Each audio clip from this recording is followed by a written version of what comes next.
నిమిషం కూడా కాకముందే ఇక్కడ ప్రమాణం స్వీకారం చేస్తున్నాడు, అక్కడ బారికెట్లు తొలగినాయి. ప్రజలకు పట్టించుకోకుండా ప్రజల్ని దోసుకోవడమే ఎజెండాగా పెట్టుకొని సొంత ఆస్తుల్ని, సొంత ఫామ్ హౌజుల్ని, పెట్రోల్ బంకులో పనిచేసే కేటీఆర్ కూడా సొంత ఫామ్ హౌస్ని తయారు చేసుకున్నటువంటి వ్యక్తి ఇవాళ కాంగ్రెస్ ఇచ్చిన హామీలు 420 హామీలు అంటున్నాడు. నేనేమన్నా మీకు ఏమైనా సిగ్గుచరం అనిపిస్తలేదా? ఏమైనా సిగ్గుపడాలే కదా. మనం మాట్లాడేది ప్రజలు వింటారు, మనం చెప్పేది ప్రజలు వింటారు, మనల్ని ఏమనుకుంటారు. ఇంకా అధికారంలో ఉన్నామనేటటువంటి మత్తులో ఉంటే ఎట్లా కేటీఆర్ గారు? నేను అందుకనే చెప్తా ఉన్నాను, కాంగ్రెస్ పార్టీ ఇచ్చినటువంటి అన్ని హామీలను కాంగ్రెస్ పార్టీ అమలు చేస్తుంది. నంబర్ 1, మీ లెక్క దళితుడిని ముఖ్యమంత్రి చేస్తా అని చెప్పి ముఖ్యమంత్రి కుర్చీ తీసుకునే టైం రాగానే మీరే వచ్చి కేసీఆర్ గారు వచ్చి కుర్చీలో కూర్చోదు. మా పార్టీ ప్రజలకు వాగ్దానం చేసిందంటే చేస్తుంది. 48 గంటలు గడవక ముందే బస్సులలో మహిళలు ఇలా ప్రయాణం చేస్తా ఉన్నారు. 1 కాదు 2 కాదు, 6 కోట్ల దాదాపు 6 కోట్ల మంది 6.5 కోట్ల మంది మహిళలు ఇప్పటికే ఫ్రీగా ప్రయాణం చేసినటువంటి పరిస్థితి. మీరు చేసిరా మీ ముఖాలకు ఎప్పుడన్నా? ప్రభుత్వ యంత్రాంగం గ్రామ కార్యదర్శి నుంచి చీఫ్ సెక్రటరీ దాకా ఇవాళ అందరూ పనిలో ఉన్నారు. మీ ప్రభుత్వంలో ఎప్పుడైనా ప్రభుత్వ అధికారులు పనిలో ఉండగా చూసిరా మీరు? కలెక్టర్లు ఎప్పుడు పనిచేయగలరా చూసిరా మీరు? ఇవాళ అధికారులు గ్రామాలకు పోయి ప్రజల దగ్గర దరఖాస్తులు తీసుకోగా చూసిరా మీరు ఎవరైనా? కేటీఆర్ ఎందుకు చేయించలేకపోయినావా? పెద్ద పొగరాటం మాటలు మాట్లాడుతున్నావు, నువ్వు మంత్రి ఉన్నావు కదా. నీ మున్సిపల్ అధికారులు ఈ హైదరాబాద్ సిటీలో ఎక్కడైనా పనిచేయగా చూపించినావు ఆ రోజు? కానీ వాళ్ళు పనిచేస్తూ ఉన్నారు. ఎందుకంటే మేము సిస్టమ్గా రన్ చేయాలనే మా ముఖ్యమంత్రి గారి ఆలోచన మేరకు పని జరుగుతున్నటువంటి పరిస్థితి. రాజ్యాంగంలో ఎవరికి ఏ అధికారాలు ఉన్నాయో ఆ అధికారాలను వాళ్ళకి అప్పచెప్పాలనేటటువంటి నిర్ణయం ప్రకారం ముఖ్యమంత్రి గారు పోతున్నారు కాబట్టి ఇలా పని జరుగుతున్నటువంటి పరిస్థితి ఉంది. 2 హామీలు అమలైనాయి, మిగతా హామీలు అమలు చేస్తావు. నువ్వేందా ఎగ్గుతో పట్టుకొని వచ్చింది చేతగా పోని నువ్వు మొత్తం అప్రపా చేసినావు. కాళేశ్వరం కుంగిపోతే సమాధానం చెప్పకుండా ఇది చిన్న సమస్యను మాట్లాడినవి నువ్వు. 1 కాదు 2 కాదు, 1,00,000 కోట్ల అప్పు చేసేసిర్రు. 1,00,000 ఎకరాలకు నీళ్ళు అని సాతగాని సౌటాలు మీరు ఎందుకు మాట్లాడుతున్నారు? మీరు నాకు అర్థం కాక అడుగుతున్నా. ప్రజలు అసహించుకుంటారు, ఇంకోసారి అట్లా మాట్లాడితే మీద ఉంచుతారు, ఉంచే పరిస్థితి వస్తుంది. 9 ఏళ్లు దోసుకున్నటువంటి వాళ్ళు మాట్లాడే నైతిక అర్హత ఈ రాష్ట్రంలో లేదు. పార్లమెంట్ ఎన్నికల్లో కొట్లాడతావు నువ్వు. 9 సంవత్సరాలు ఏం కొట్లాడిరు మీ ఎంపీలు? పార్లమెంటుకు పోయి ఏం మాట్లాడారు? ఒక్కడన్నా ఒక్క పనన్నా విభజన చట్టంలో కాంగ్రెస్ ఇచ్చిన ఒక్క హామీనన్నా చట్టాన్ని అమలు చేసుకోవడం చేతగాలే. నీ ప్రభుత్వానికి కాలే, నీ ఎంపీలకు కాలే. ఇక నువ్వు పోయి కొట్టాడేదే ఉంది. తెలంగాణలో బీఆర్ఎస్ పార్టీ ఒక ఇర్రిలవెంట్ పార్టీగా మారిపోయింది. ఇవాళ ఉన్న పునాదులు కూడా ఎగిరిపోయే పరిస్థితి వచ్చేసింది. దాంతో భయపడిపోయి అది కట్టి పెట్టుకోవడం కోసం రకరకాల మాట్లాడుతున్నటువంటి పరిస్థితి కనబడతావు. అందుకనే కేటీఆర్ నోరు దగ్గర పెట్టుకో. పిచ్చి పిచ్చి మాటలు మాట్లాడితే ఖచ్చితంగా సమాధానం చెప్పాల్సినటువంటి పరిస్థితి ఉంది.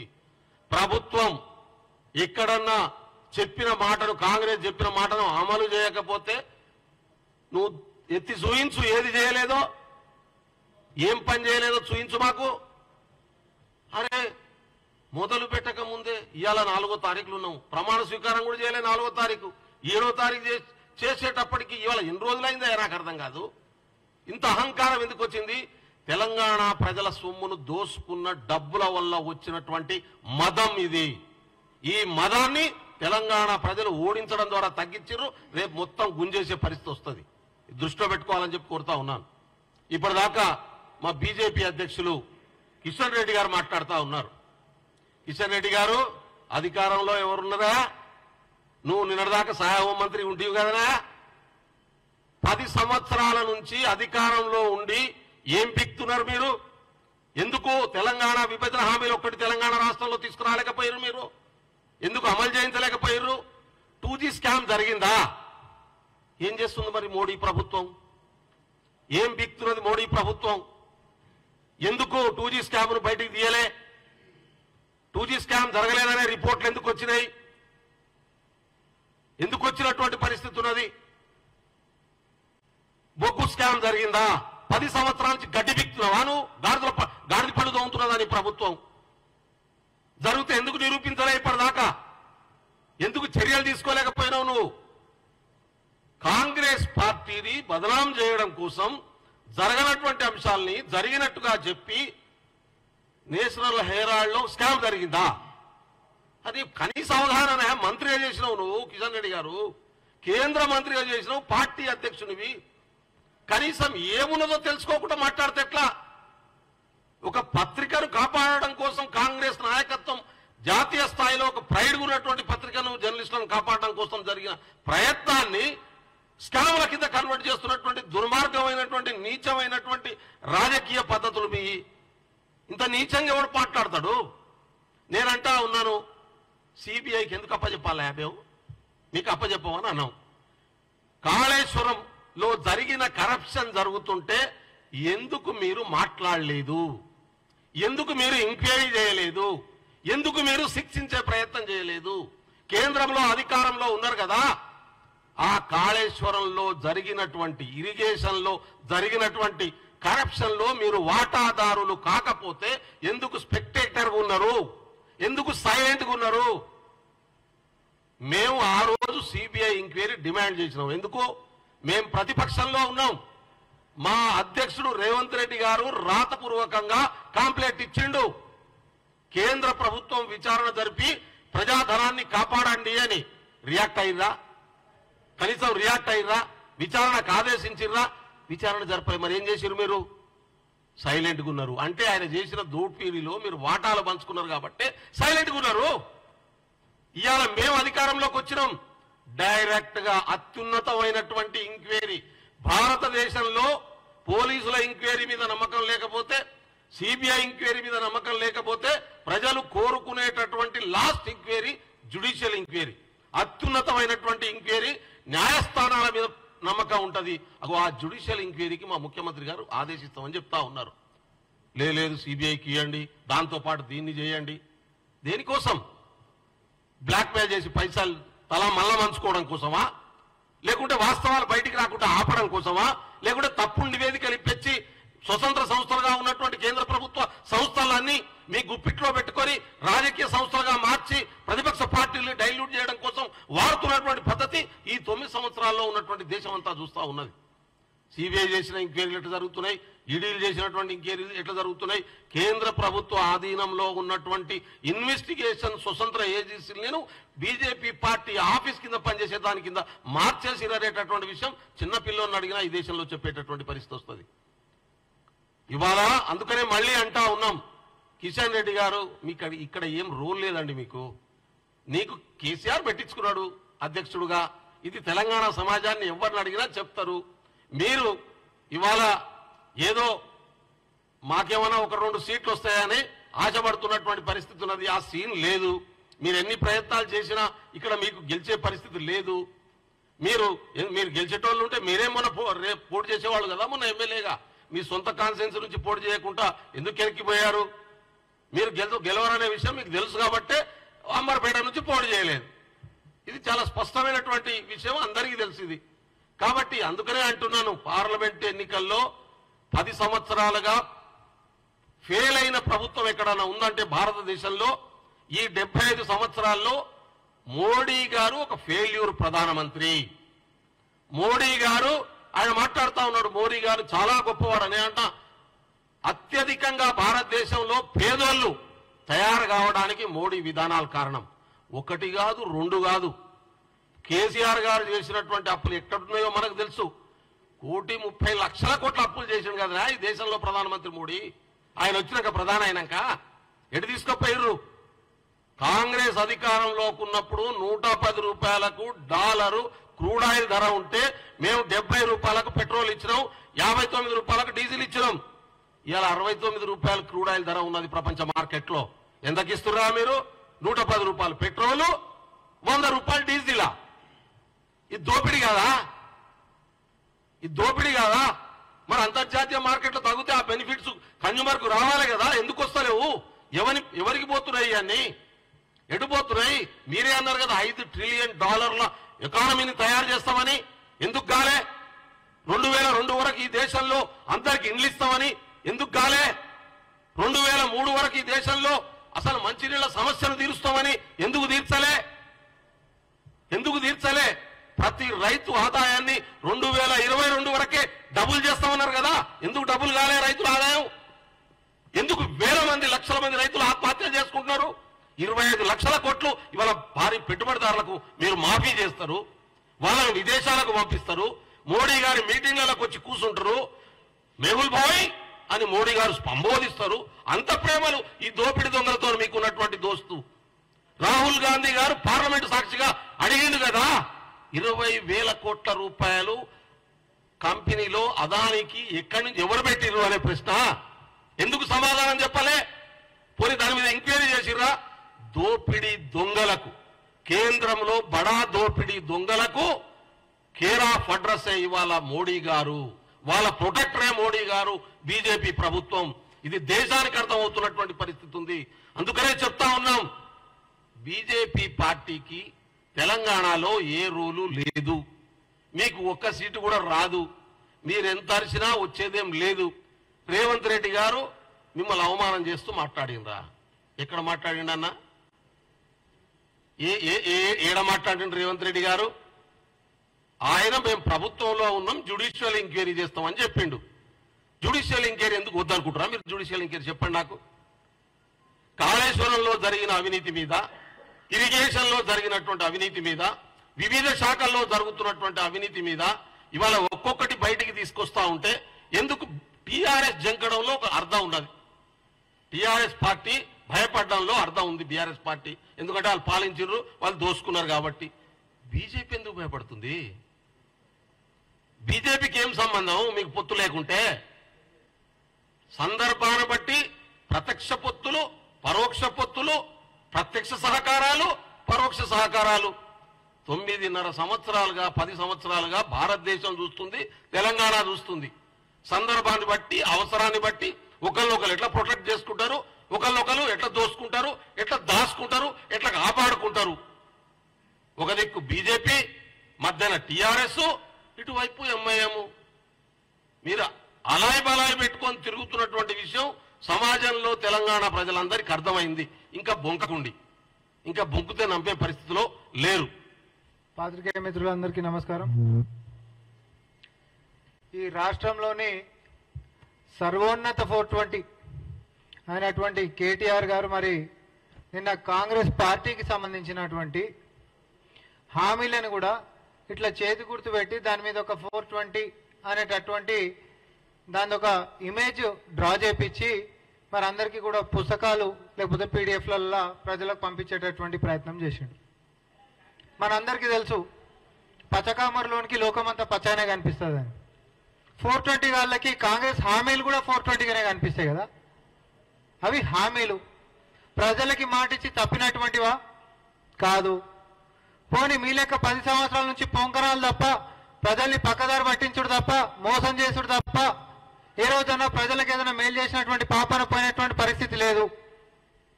కానీ 20% నుంచి 50% దాకా దోసుక తినేటటువంటి మీకు అన్ని 420 లెక్కనే కనిపిస్తాయి.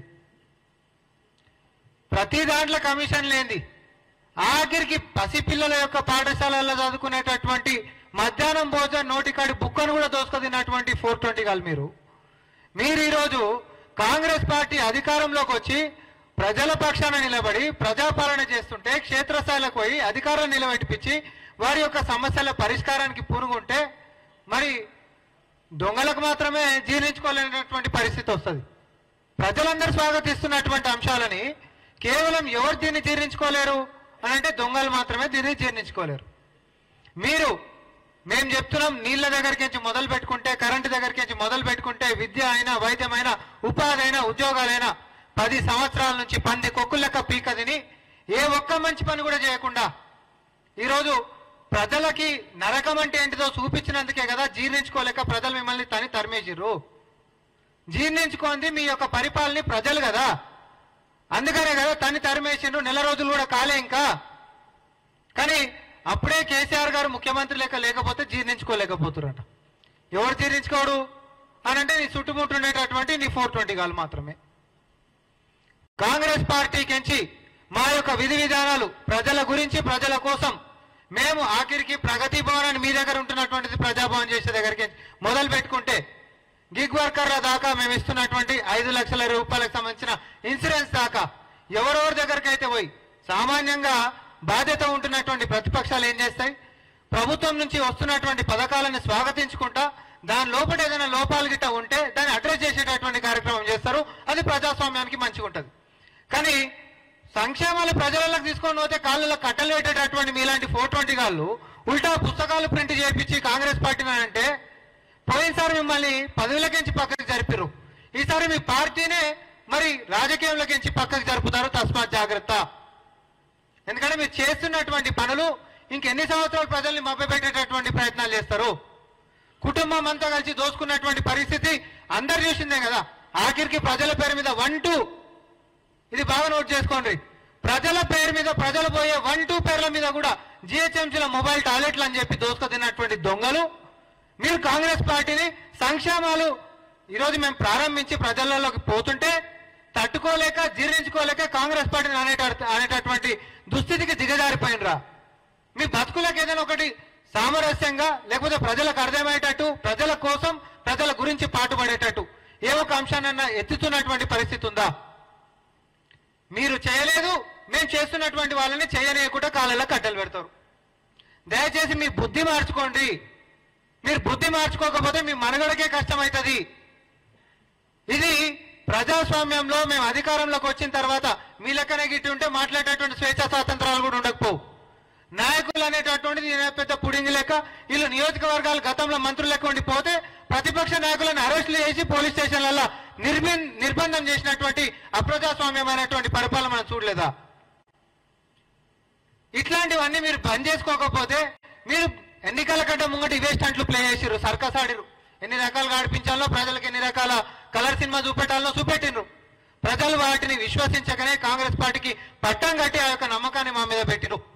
ఎన్ని కష్టాలలో ఉన్నా ఆర్థిక పరిస్థితిని మీరు కుదేలు చేసినా ఈరోజు రాష్ట్రంలో పరిపాలన విభాగాన్ని మొత్తం ఎట్లా పడతట్లా చిన్నాభిన్నం చేసినా ఒకదాని తర్వాత ఒకటి మళ్ళీ ఇటుక పేర్చినట్టు పేర్చుకుంటా వచ్చి ప్రజాస్వామ్యాన్ని సంక్షేమాన్ని ఇంకో పక్క అభివృద్ధిని కాపాడేటటువంటి ప్రయత్నం ఈరోజు కాంగ్రెస్ పార్టీ చేస్తుంది.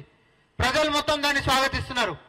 కానీ కడుపునొచ్చి మాట్లాడేటువంటి మాటలు మీరు ఇట్లనే కంటిన్యూ చేస్తే ప్రజలే బుద్ధి చెప్తారని నేను చెప్పి తెలియజేసుకుంటూ, మీరు కానీ మీ నాయకులు కానీ first of all Congress party హామీల గురించి మాట్లాడేదానికంటే ముందు, కాంగ్రెస్ పార్టీ హామీల గురించి జీవోలు కావాలనేటటువంటి దానికంటే ముందు మీరు అప్పనంగా పంది కొక్కులు లెక్క ప్రజాస్వామ్యం అనే పేరు చెప్పి పరిపాలనలో దోస్క తిన్నటువంటి ఆస్తుల చిట్టా కూడా చెప్పాలి. ఇక వీళ్ళకి ఏమైనా తోడు దొంగల లెక్క ఆ రాష్ట్రం పోగానే ఇక కేంద్రం నుంచి డిఫెన్స్ లింక్ కూడా దిగుతాడు. అక్కడ పైకెంచి వస్తారు, వచ్చేసేసి వాళ్ళని అనకంటే ముంగంటే వీళ్ళు మళ్ళీ వచ్చి మాట్లాడతారు. ఎందుకంటే ఇది మొత్తం మీద ఏంటంటే డిస్ట్రాక్ట్ కావాలి కాబట్టి. నేను ఎక్కువ సమయం ఏం తీసుకోను, కానీ కేంద్ర మంత్రి హోదాలో ఉన్నటువంటి కిషన్ రెడ్డి గారికి సూటిగా నావి రెండే ప్రశ్నలు ఇస్తా. 10 సంవత్సరాలైంది మీరు కేంద్రంలోకి అధికారంలోకి వచ్చి, నెల రోజులైంది మేము ఇక్కడ రాష్ట్రంలోకి అధికారంలోకి వచ్చి. మా యొక్క హామీలను ఏమైనా అని చెప్పి బల్లగుద్ది అడిగేదానికంటే ముంగట కాంగ్రెస్ పార్టీ ఇచ్చినటువంటి హామీల మీద మాట్లాడేటటువంటి హక్కు నీకు 10 సంవత్సరాల కంటే ముంగట తెలంగాణ విభజన చట్టంలో తెలంగాణ రాష్ట్రానికి రావాల్సినటువంటి హక్కుల గురించి మేము అడుగుతా ఉన్నాం. మీరు హామీల గురించి మాట్లాడుతున్నారు. 10 సంవత్సరాల కంటే ముంగట మీరు ఇచ్చినటువంటి హక్కుల గురించి మేము అడుగుతున్నాం. బిడ్డ ఫస్ట్ దానికి గురించి సమాధానాలు చెప్పినాక గల్లీలలో తిరుగురి. స్క్రీన్లలో పెట్టి మరి దేవాలయాల్లో రాముల వారికి సంబంధించినటువంటి అయోధ్య గురించి మీరు ఏం పెట్టినా మేము స్వాగతిస్తాం. ఒక కాడ గుడి కడుతున్నారంటే. కానీ తెలంగాణలో మరి భద్రాచలంలో ఉంటున్నటువంటి రాముడు కాదా? ఆడ పురాణాలు లేవా? ఆడ చరిత్ర లేదా? 10 సంవత్సరాల సంది రాముల వారి ఆస్తులు అంటే ఆయన భూములను కూడా కనీసం ఆయనకు దక్కకుండా చేసినటువంటి దుర్మార్గులు మీరు. ఈరోజు అయోధ్యలో కడుతున్నటువంటి గుడికి సంబంధించినటువంటి రాజకీయాలు ఈరోజు పార్లమెంట్ స్థానాల్లో అక్షంతలు అనేటటువంటి పేరుతోటి ఇక్కడికి వస్తున్న దానికంటే ముందు భద్రాచలంలో ఉంటున్నటువంటి రాముల వారికి జరిగినటువంటి అన్యాయం గురించి కూడా మీరు ప్రస్తావన చేయడం కాదు. మీరు చెప్పినాకనే ఈ రోజు ప్రజల ముందుకు మొఖాలు చూపెట్టాలి. ఆఖరికి భద్రాచలంలో రాములవారి గుడిలో వచ్చేటటువంటి దేనికన్నా పూజలు పునస్కారాలు అంత అయిపోయిన తర్వాత మరి చెత్తకి సంబంధించినటువంటి అంశాలు వస్తే కూడా వేసేటటువంటి జాగలేనటువంటి పరిస్థితి ఆడ. ఎందుకు ఇంత చిన్న చూపంటున్నా నేను? దేనికోసం ఈ రాజకీయం? కేవలం రాముల వారిని ఆయన పేరు వాడుకుంటా మళ్ళా లోక్సభ ఎన్నికలలో ఓట్లెట్లా దండుకోవాలనేటటువంటి మీ యొక్క కుటిల బుద్ధిని తెలంగాణ సమాజం చూసింది. కానీ మీ యొక్క రాజకీయ ఎత్తుగడలు జిహెచ్ఎంసీలో చూసిండ్రు, దుబ్బాకలో చూసిండ్రు, హుజూరాబాద్ లో చూసిండ్రు. అన్ని రకాలు కూడా చూసిన తర్వాతనే మ్యాండేట్లో మీకు ఏడా జాగయ్యలేదు. లోక్సభలో మీరు ముఖాలు చూపించేదానికంటే ముందు 10 సంవత్సరాల కంటే ముంగట విభజన చట్టంలో ఇచ్చినటువంటి హక్కుల గురించి చేసిన తర్వాత రావాలి. అయితే మరి మా యొక్క ముఖ్యమంత్రి గారిని కిషన్ రెడ్డి గారు ప్రశ్నించేదానికంటే ముంగట రెండో ప్రశ్నకు నేను వస్తున్నా. కాళేశ్వరంకి సంబంధించినటువంటి అవినీతి మీద మరి సిబిఐ విచారణ చేయాలంటే నమ్మకం లేదు మాకు. ఎందుకంటే ఉన్నన్ని రోజులు కాపాడిన వాళ్ళు స్వయాన ప్రధానమంత్రి వస్తాడు, ఆధారాలు మా కాడ ఉన్నాయి, మేము చర్యలు తీసుకుంటామంటాడు. స్వయాన హోంమంత్రి వస్తాడు, ఆధారాలు మా కాడ ఉన్నాయి, చర్యలు తీసుకుంటామంటాడు. మళ్ళా ప్రధానమంత్రి వస్తాడు, దేశానికి మొత్తం పైసలు ఇచ్చే పైసలు కల్వకుంట్ల కుటుంబానికి అవినీతి చేస్తేనే వచ్చినాయి, ఇవన్నీ పైసలు ఏరికించి వచ్చినాయి, ఎంత అవినీతి చేస్తే వచ్చినాయి అని చెప్పి నువ్వే మాట్లాడుతావు. కానీ ఏ రోజు చర్యలు తీసుకోవు. కానీ ఒకటే ప్రశ్న అడుగుతున్నా, కాళేశ్వరంలో పాత ఉంటున్నటువంటి టీఎంసీకే వైబిలిటీ లేదనేటటువంటిది కాంగ్రెస్ పార్టీ లిఖితపూర్వకంగా మీ ముంగట పెడితే ఎక్స్ట్రా టీఎంసీకి పర్మిషన్లు ఓడిచ్చిండు, మీ అయ్యిచ్చిండా? ఎక్స్ట్రా టీఎంసీకి పర్మిషన్లు ఓడిచ్చిండు. అప్పటికే ముందుకే నీళ్లు వస్తలేవు, తెలంగాణకు అన్యాయమైంది, వనరులు మొత్తం మోసపోతున్నాము, తెలంగాణ జాతి రోడ్డు మీద పడబోతుంది, రానున్నటువంటి 20 సంవత్సరాలు అప్పులకు పోతామని చెప్పి కాంగ్రెస్ పార్టీ పదే చెప్పింది. అయినా కూడా ఎక్స్ట్రా టీఎంసీకి ఏ చెకింగ్ లేకుండా నువ్వు పర్మిషన్లు ఓడిచ్చిండు. మీరు జోగి రాసుకొని తెలంగాణకి బూడిద రాల్పించారు. అప్పనంగా ఉంటున్నటువంటి ఆస్తులను మొత్తం కొల్లగొట్టింది మీరు కాదా? మీరు ఈ రోజు వచ్చి కాంగ్రెస్ పార్టీని విమర్శించే నైతిక హక్కు. కాంగ్రెస్ ప్రభుత్వం ఏమో ఇటుకే పేర్చి ప్రభుత్వ రంగ సంస్థల్ని కడితే దొంగల లెక్క అమ్ముకుంటా వ్యాపారం చేయాల్సినటువంటి అవసరం మనకేముంది, ప్రైవేట్ చేద్దామని చెప్పి అప్పనంగా అప్పచెప్పుకుంటా సుమారు 1,16,00,000 కోట్ల అప్పు 10 సంవత్సరాల్లో చేసి ఒక్క కొలువు వెళ్ళినటువంటి మీ బతుకులు, ఒక హక్కుని నెరవేర్చాలన్నటువంటి మీ యొక్క పరిపాలన, తెలంగాణలోకి వచ్చి తెలంగాణలో సుపరిపాలన కోసం పాటుపడుతున్నటువంటి కాంగ్రెస్ పార్టీని విమర్శించేటటువంటి నైతిక హక్కు మీకు లేదు. ముందు బీఆర్ఎస్ పార్టీలో ఉండి అన్యాయము అవినీతి ఆధారాలు ఉన్నప్పటికీ కూడా చర్యలు తీసుకోలేదు. ఆధారాలు ఈ రోజు కూడా మీ కాడనే ఉన్నాయి. అధికారంలో కూడా కేంద్రంలో మీరెవరు? ఫస్ట్ వాళ్ళ మీద చర్యలు తీసుకున్న తర్వాత మీరు మిగతాది మాట్లాడారు, మేము కూడా జవాబులు చెప్తాం. కానీ కాంగ్రెస్ పార్టీ సంక్షేమాలని ప్రజల్లోకి తీసుకొని పోతున్నటువంటి దాన్ని అడ్డుకట్ట వేస్తే ప్రజలే తిరగబడతారు, ప్రజలే చూసుకుంటారు. ధర్మం పేరు మీద రాజకీయాన్ని ముడిపెట్టి ప్రజల్ని పక్కదారి పట్టించేటటువంటి ప్రయత్నాలని తెలంగాణ జాతి ఒప్పుకోదు. సంక్షేమమే, అభివృద్ధి ధర్మమే, దేవుడే. చాలా స్పష్టంగా ఉన్నారు ప్రజలు. మీరు పరిపాలనలో చేసిందేమన్నా ఉంటే చెప్పి గల్లీలకు రావాలి, లేకపోతే మా వల్ల కాదు అనేటటువంటి సంగతి మేమే చెప్తాం గల్లీలకు పోయి. మీరు ఎల్ఈడి స్క్రీన్లు అన్నారుగా, మేము కూడా అదే ఎల్ఈడి స్క్రీన్లతోటి మీ యొక్క దుకాణం మీద కూడా మేము బయటికి తీసుకొని వస్తాం. ధన్యవాదాలు.